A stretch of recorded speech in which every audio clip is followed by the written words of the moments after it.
9 long years after the divorce, fate had me crossing paths with my ex-wife and my adoptive sister in some quiet, out-of-the-way little town. During the time since we'd last seen each other, their lives had shot off in completely different directions. One of them had become a full-blown superstar, the other now sat at the top of the powerful Holloway family. Meanwhile, I was just the guy running a small, barely noticeable diner that most people would probably call a hole in the wall. The second our eyes locked, both of them stiffened like statues. Vivian, my ex-wife, quickly slid a medical report behind her back as if she didn't want me seeing it. Camille, my adoptive sister, quietly slipped the limited edition watch she'd bought for her brother into her pocket. I didn't react much. I simply finished packing up the takeout order in front of me and handed it across the counter with the same polite professionalism I used for every customer. Here you go, ladies. The distant, formal way I addressed them clearly threw them off balance. They started toward the door, but just before leaving, Vivian suddenly stopped and turned around.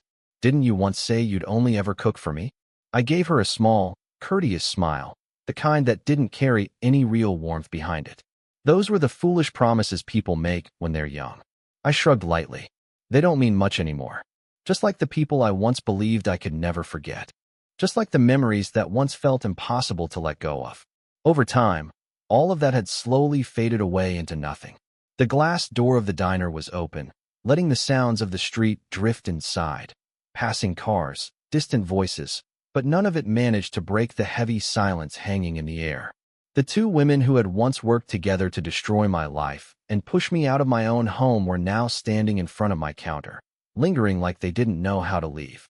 Vivian gripped the plastic takeout bag in both hands, clearly choosing her words with care. Owen was hurt, she said carefully. He needs time to recover. She glanced around the diner before continuing. The medical facilities around here are excellent, so we brought him here to stay for a while. After a brief pause, she added quietly, Mom and Dad came along too. Then she looked at me. Would you like to see them? I shook my head while casually wiping a grease stain from the counter. No, that won't be necessary. I continued cleaning the surface as if the conversation meant nothing. Please pass along my regards to Mr. and Mrs. Holloway. After a short pause, another thought came to me, and I added calmly, Actually, it's probably better if you don't mention me at all. I met their eyes briefly. Being connected to someone like me might stain the Holloway family name. At that comment, Camille's brow creased slightly. Ethan, these past few years Ethan, before she could finish, a young woman burst through the diner door. She had streaks of bright red running through her hair, and she bounced straight toward me before wrapping herself around my arm like a koala clinging to a tree. I'm starving, she groaned dramatically. The food in the school cafeteria today was basically poison. I laughed softly and reached over to ruffle her hair. You say that every single day, Poppy. There's a plate of your favorite shrimp scampi waiting in the kitchen, I told her. I made it fresh a little while ago. Go grab it. But Poppy only tightened her hold on my arm and pouted. No, you have to eat with me. At that moment, I noticed that my other two visitors still hadn't left the diner. The smile on my face faded slightly. Is there anything else I can get for you ladies? I asked politely. The meaning behind the words was obvious, but it still took them a long moment before they slowly shook their heads. Vivian seemed distracted the second she heard the words shrimp scampi, almost like the memory pulled her somewhere else for a moment. Camille, meanwhile, kept staring at Poppy hanging off my arm. Her lips parted slightly, as though she wanted to say something, but nothing actually came out. Without another word, I led Poppy toward the back of the diner. The curtain behind us dropped closed, cutting off their view completely. By the time I stepped out again a few minutes later, the two of them were already gone. Hey, Poppy said through a mouthful of shrimp. Did you know those women? She swallowed quickly and added, They weren't here to cause trouble, right? I swear I've seen them on TV before. She pointed her chopsticks in the air while talking. One of them is a huge celebrity, she said, and the other one runs Holloway Corporation. Her eyes widened. They're kind of a big deal. I casually dropped another shrimp into her bowl. Just regular customers, I said with a small laugh. I leaned back in my chair. If I really knew people like that, do you think I'd still be running this tiny diner? I grinned. We'd probably all be living in some giant mansion by now. That made Poppy giggle. Then she leaned closer and lowered her voice like she was sharing a secret. I heard that Superstar's husband is the one who's sick, she whispered. The whole family came all the way out here just to look after him. She shrugged slightly. Must be nice, having that many people who care about you. I murmured calmly. I reached over and wiped a stray grain of rice from the corner of her mouth. Oh, I knew exactly how much the Holloway family adored Owen Holloway. 9 years earlier, one of those women had publicly accused me of slander and assault, all for his sake, and that accusation had sent me straight to prison. The other one had gone even further. She had announced to the entire world that I'd taken my own life out of guilt, personally making sure that I was erased from the Holloway family forever. The two of them had worked together perfectly, like pieces of a machine, casting me down into a living hell that I was never supposed to escape. Hey, what's this? I had been clearing the table when Poppy suddenly leaned over the counter, holding something up. In her fingers was a small ring woven from dried grass, brittle and shriveled with age. It looked like the kind of thing someone might casually twist together from weeds growing on the side of the road. The ring was stained with old, dark blood. Originally, a tiny white daisy would have been tucked into the braid of grass. It had once been the wedding ring Vivian gave me when we were young. Back then, she wasn't a famous actress known around the world. She was just a scared girl who had been abandoned near the Holloway estate by her foster father as repayment for an enormous debt. I found her one freezing winter night. She was curled up against the stone wall, shivering in the snow, her thin clothes doing nothing to protect her from the cold. At some point, her hand had unconsciously grabbed the hem of my coat. Ignoring my parents' objections, and my sister's as well, I brought her home with me. Using the small allowance I had at the time, I paid for a doctor to treat her, slowly pulling her back from the edge of death. And just like that, 16-year-old Vivian stayed. From then on, she followed me everywhere like a shadow. When I skipped class, she covered for me. When I got into fights, she took the punishment in my place. When a group of older boys cornered me in an alley, she stood beside me, even though she was trembling with fear, refusing to run away. Later, when we eventually fell in love, we would sneak behind the rose wall in the garden, kissing and laughing like a couple of idiots who thought the world belonged to them. Then everything changed when she turned 18. A famous talent scout showed up at the Holloway estate, practically begging her to become an actress. "Ethan, wait for me," she said, kissing my face again and again. "I know I'm not good enough for you right now." Her voice was full of determination. "But when I become a star, when everyone knows my name, then I'll finally be able to stand beside you as your wife." She squeezed my hands tightly. "I'll make it, Ethan. You're the only person I ever want to marry." I knew there was no way I could change her mind. So instead, I cooked her a huge farewell meal filled with all her favorite dishes. As she prepared to leave, she slipped that simple grass ring onto my finger. "One day, Ethan," she promised softly, "I'll give you the biggest and most beautiful wedding ring in the world." My parents and my sister had never really liked Vivian. Still, they didn't want to see me unhappy. So they used the Holloway family's influence to help clear a path for her in the entertainment industry. Within just 3 years, Vivian was everywhere. I watched her on television as she became the youngest actress in history to win the grand jury prize. The day she was supposed to return home, my hands shook with excitement. But that very same day, the truth about my birth finally came out. I wasn't actually a Holloway at all. I was the son of 2 day laborers, switched at birth with the real Holloway heir by someone who had slipped past the nurses. The day the real son, Owen Holloway, was brought to the estate, my adoptive mother held my hand gently. "Even with Owen here," she told me softly, "you will always be a son of this family." My sister ruffled my hair with the same familiar smile she'd always had. "What's one more person?" she joked. "The Holloways aren't so poor that we can't afford to feed another mouth." Vivian even went so far as to cancel a major shoot and catch an overnight flight back home. The moment she saw me, she wrapped her arms around me tightly and swore she wouldn't abandon me. "I can protect you now," she said firmly. "Even if the Holloways decide they don't want you anymore, I'll still stand by your side." Hearing that made the tight knot of fear sitting in my chest slowly begin to loosen. Out of guilt for everything that had happened, I started putting Owen first in almost every part of my life. I helped him with schoolwork, taught him the etiquette expected in the Holloway household, and always let him choose first whenever there was something to decide. I was constantly worried he might feel like he didn't belong. In return, Owen followed me everywhere like a shadow and called me his brother with complete sincerity. Back then, I was genuinely happy. I believed I was the luckiest guy alive, surrounded by a loving family and a woman who loved me just as much as I loved her. After a while, Owen started coming along on my dates with Vivian.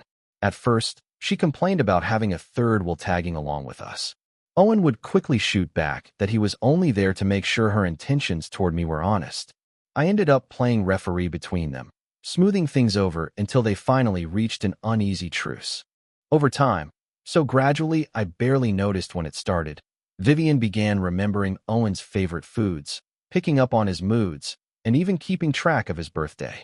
Around the same time, Owen would casually ask me questions about Vivian's childhood, like he was trying to understand her better. Everything finally boiled over during a trip we took to the mountains. Out of nowhere, a rock slide broke loose, sending massive boulders crashing down the slope toward us. I stood there frozen for a moment, watching as Vivian grabbed Owen's hand and pulled him out of harm's way. I managed to scramble aside at the last second, but not before a jagged rock tore into my leg, leaving a deep gash. Later, in the hospital, Vivian stood beside my bed with tears streaming down her face. "I'm so sorry, Ethan," she said shakily. In that moment, I thought Owen was you. I didn't reply, but inside, it felt like someone had plunged my heart straight into ice water. Something had shifted, and it was spinning completely out of my control. The day the doctors discharged me, I went home earlier than expected. On the way back, I even stopped to buy a bouquet of roses, planning to surprise Vivian. But when I reached the garden and looked toward the rose wall where we used to hide together, I saw something that stopped me dead in my tracks. Two figures were tangled together beneath the roses. Vivian had her arms looped around Owen's neck, and she was kissing him with a deep, intense passion that left no room for misunderstanding. I stood there, unable to move, feeling like I had stepped straight into a nightmare. Still, the sharp sting of rose thorns digging into my palm reminded me this was painfully real. I rushed forward and yanked them apart, sending rose petals scattering everywhere around us. Without thinking, I slapped Vivian across the face. She didn't even flinch. But the moment I turned toward Owen, she shoved me hard. I stumbled backward and crashed onto the gravel path, my palms scraping against the rough stones. When I looked up, she was standing protectively in front of Owen. "He's your brother," she spat angrily. "What gives you the right to touch him like that?" She looked at me with open disgust. "Look at yourself, Ethan. You're acting like a complete lunatic." Owen stepped up beside her, his face arranged into an expression that looked almost apologetic. "I'm sorry, brother," he said quietly, "but Vivian and I are in love." Then he added something that made my stomach drop. If we had never been switched at birth, I would have been the one to meet her first. As he said it, he laced his fingers together with hers and looked straight into my eyes, his gaze filled with defiance. "I'm sorry," he said again. "You can hit me, you can scream at me, but I won't give her up." That was the moment the last thin thread holding my sanity together finally snapped. I grabbed a rock from the ground and hurled it at them while shouting every cruel word I could think of. Vivian simply pulled Owen farther away from me, staring at me like I was something disgusting. "You seriously need to see a doctor," she said coldly. The shouting brought my parents and sister running into the garden. When they saw me, dirty, disheveled, and completely out of control, their expressions hardened with disapproval. "Ethan, that's enough," one of them said sternly. "Owen is your brother. Can't you just let him have this?" They stood together in a tight line, presenting a united front. Their faces all carried the same look of cold contempt. And there I stood across from them, looking like some kind of wild animal. In that moment, all the strange little things that had happened over the past few months, the odd looks, the subtle changes, suddenly clicked together in my mind. But even then, I wasn't ready to give up. I tracked down the studio where Vivian was filming and stormed in there, yelling and demanding answers. She stood at a distance, watching me with open contempt while her bodyguards forced me to the ground. "Don't ever come near me again," she said coldly. "And if you spread another rumor about Owen, you'll regret it." Blinded by anger and desperation, I took the story to the tabloids. I told them everything, about Vivian's affair and about Owen knowingly becoming the other man. I pushed the story everywhere I could, determined to drag the truth into the light. I wanted the entire world to see that the beloved actress I had helped build from nothing was nothing more than a traitor who stabbed me in the back. But the Holloway family was far too powerful. They crushed the story before it could gain traction. I fought against them as hard as I could. I screamed, smashed furniture, destroyed everything inside the house, and at one point I even threatened to throw myself out of a window. The only thing that came out of it was a sharp slap across my face from my sister. "Ethan, have you embarrassed us enough yet?" she said coldly, her voice dripping with ice. "You stole Owen's life. All of this was supposed to be his from the very beginning."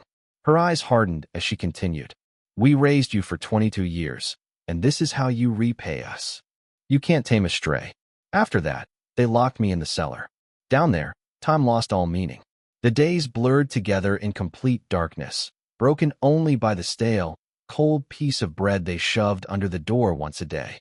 The darkness felt like a swamp slowly swallowing me whole. I don't know how long I stayed trapped down there before the door finally opened again.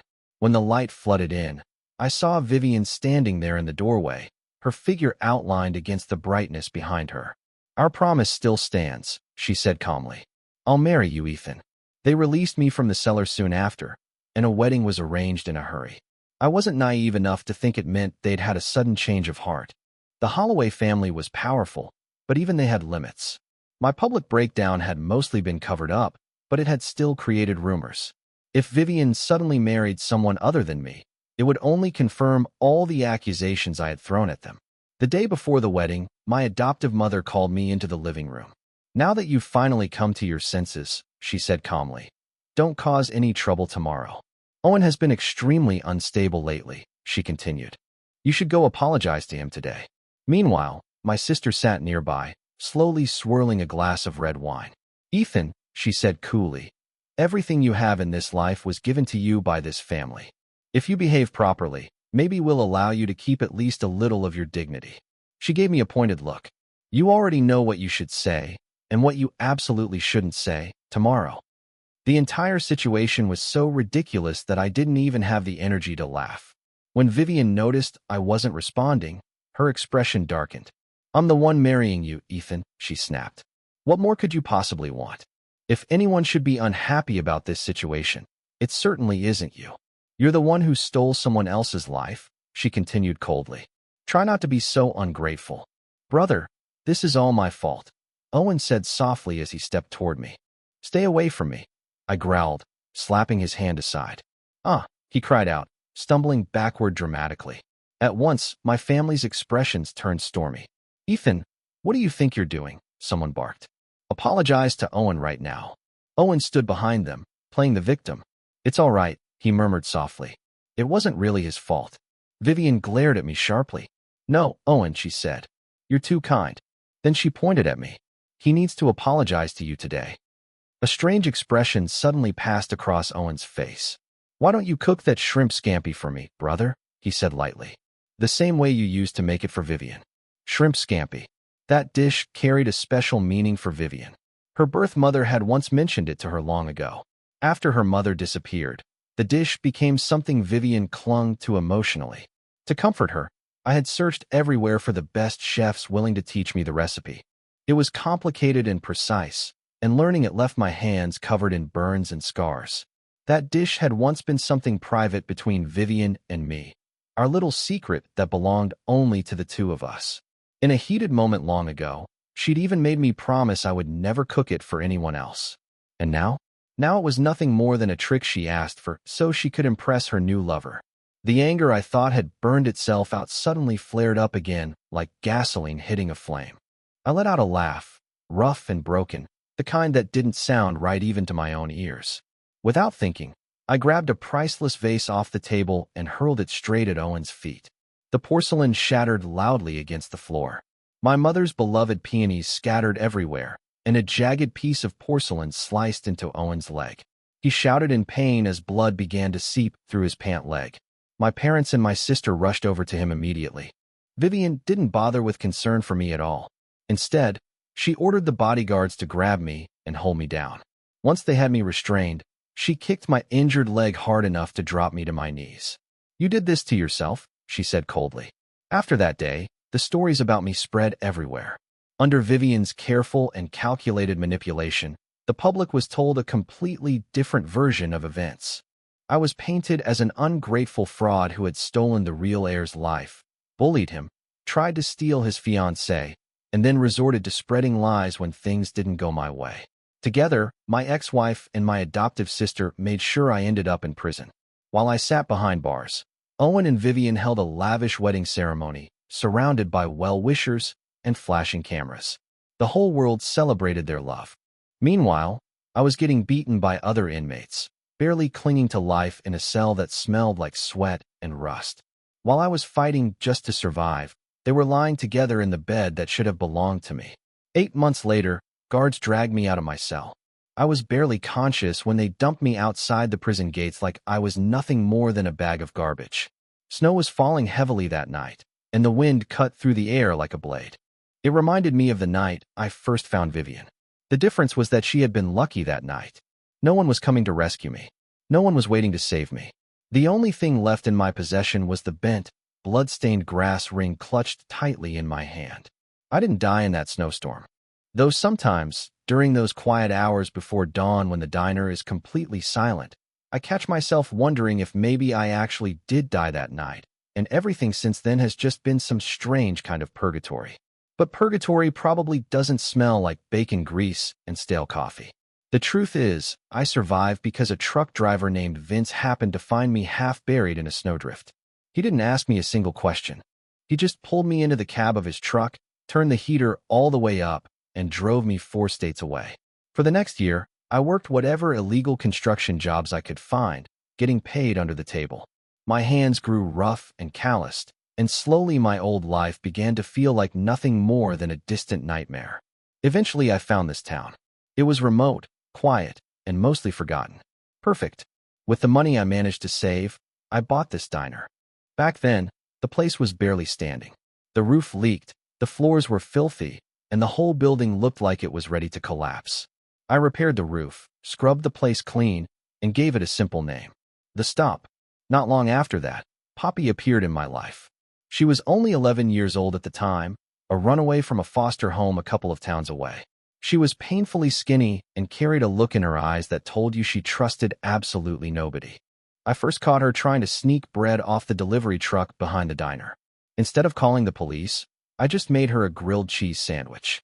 She showed up again the next day, and then the day after that. Eventually, I went through the process of fostering her. It wasn't difficult.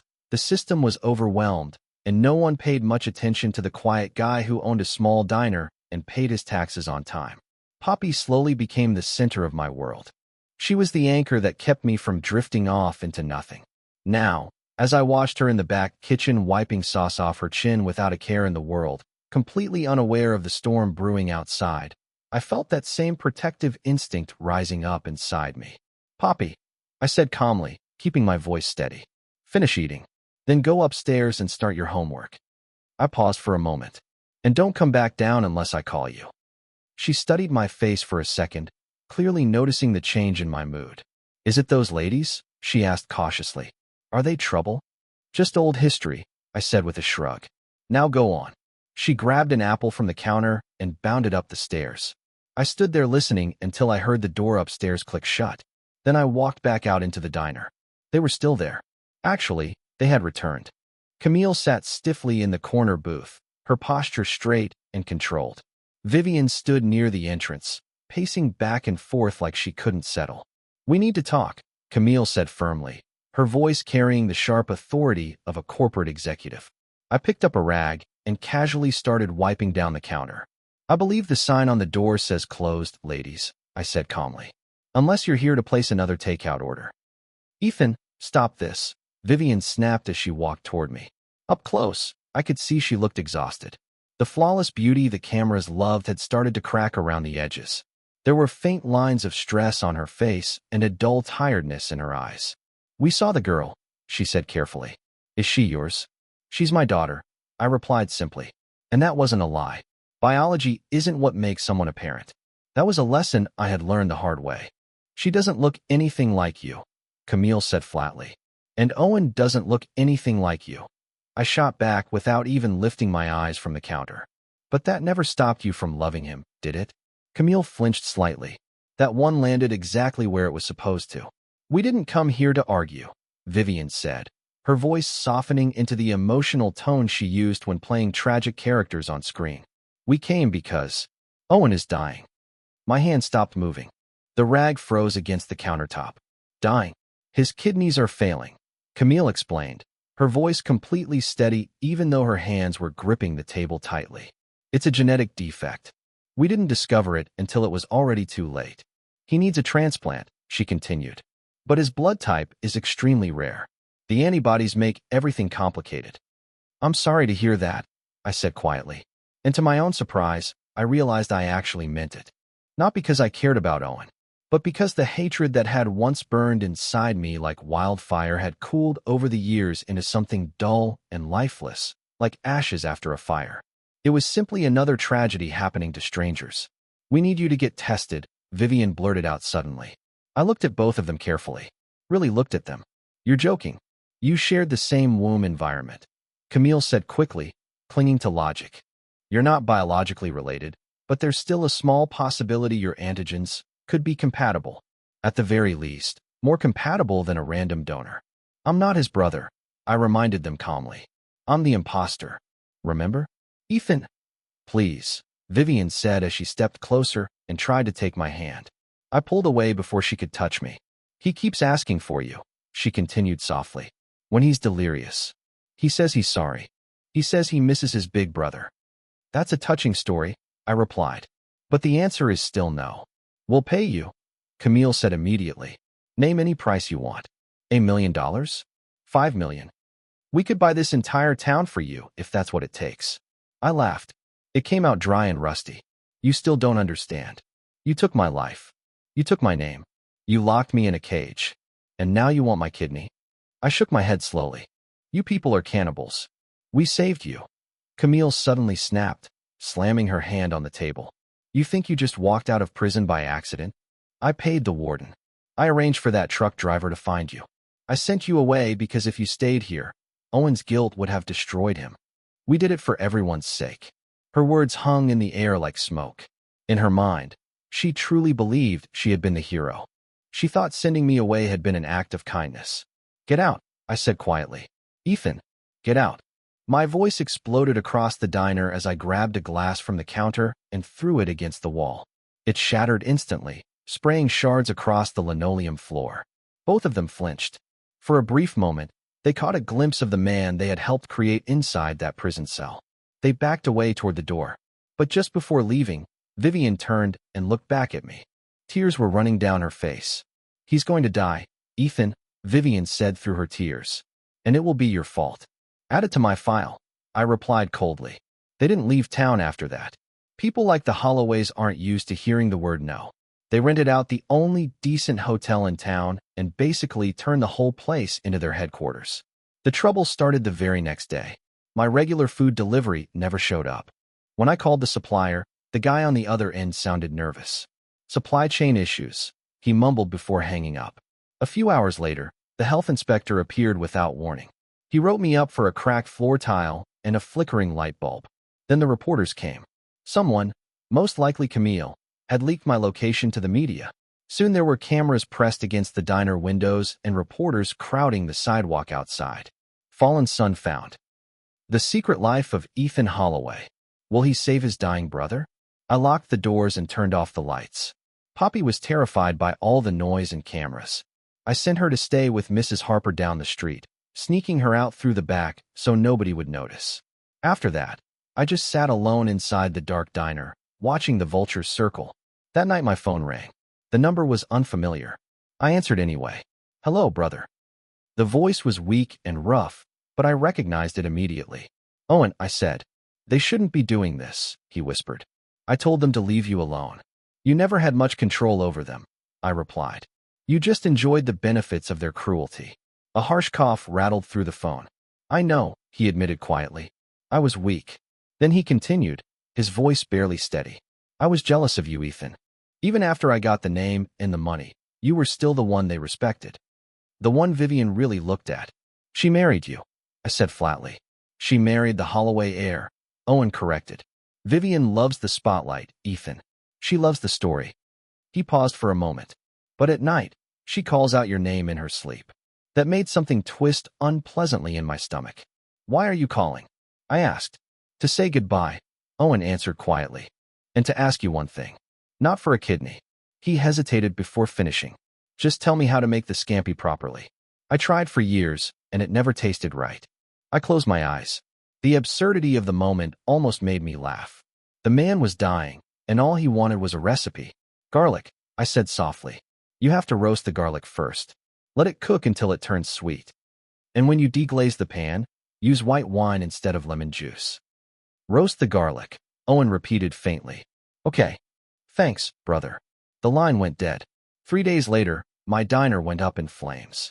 Someone threw a brick through the front window followed by a Molotov cocktail. Classic intimidation tactics. Sloppy ones, though. I managed to get out safely. The fire department saved the building itself, but the kitchen was completely destroyed. I stood there in the smoky wreckage, staring at the ashes of the life I had built. That was when Camille's black limousine pulled up. She rolled down the window and looked at the damage. Such an unfortunate accident, she said calmly. Insurance might cover the repairs. She paused before adding, but that could take months, maybe even years. You did this, I said. I can rebuild it, she replied smoothly. Better than before. I could send Poppy to the best private schools in the country. I could give you your life back, Ethan. All you have to do is take the test. I looked at the burned-out shell of my diner. Then I glanced down at a message on my phone from Mrs. Harper. Poppy is crying. She wants to come home. At that moment I realized something. I didn't have anything left to lose. Except Poppy. And if I kept fighting the Holloways, they would destroy her too. Fine, I said. I'll take the test. But on my terms. Name them, Camille replied. I want Vivian to tell the truth publicly, I said. I want a press conference where she admits she lied. She admits she framed me. She clears my name. Camille's eyes narrowed. That will destroy her career. That's the price, I replied. Take it or leave it.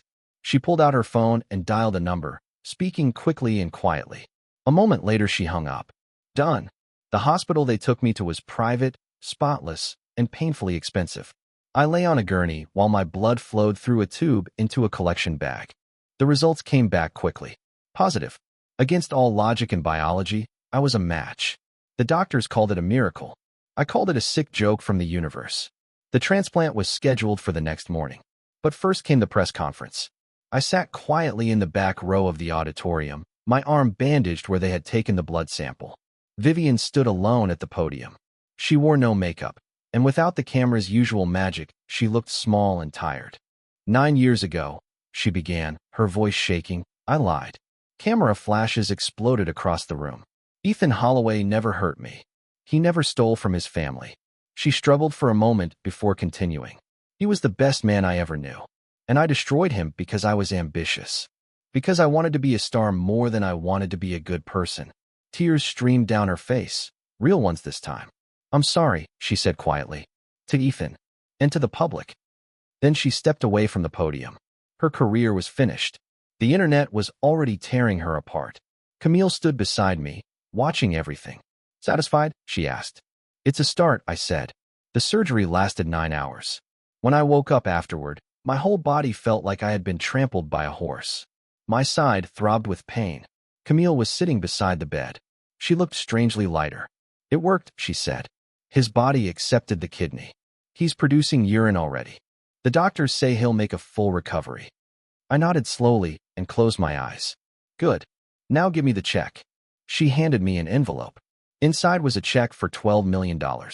There was also a property deed for a house in California. This is for Poppy, she explained. Then she hesitated. Ethan. I looked at her. Thank you, she whispered. For being his brother. Even when we didn't deserve it. I didn't do it for you, I replied. I did it so I never have to see any of you again. I recovered slowly. Then I took the money. And I took Poppy. We moved out to the California coast. I didn't open another diner. Instead, I bought a small vineyard. I started growing grapes and learning how to make wine. Poppy enrolled in a good school. She made friends. She finally stopped looking over her shoulder. 7 months after the surgery, a package arrived. There was no return address. Inside was a small box. And a letter. Ethan. The scampi was perfect. I finally managed to make it right. Vivian ate it, and she cried. We're getting divorced. She can't look at me without remembering what she did to you. And I can't look at her without remembering what I allowed to happen. Camille stepped down as CEO. She's traveling now. I think she's trying to find her soul. I'm alive, but I'm alone in this huge house. You won, brother.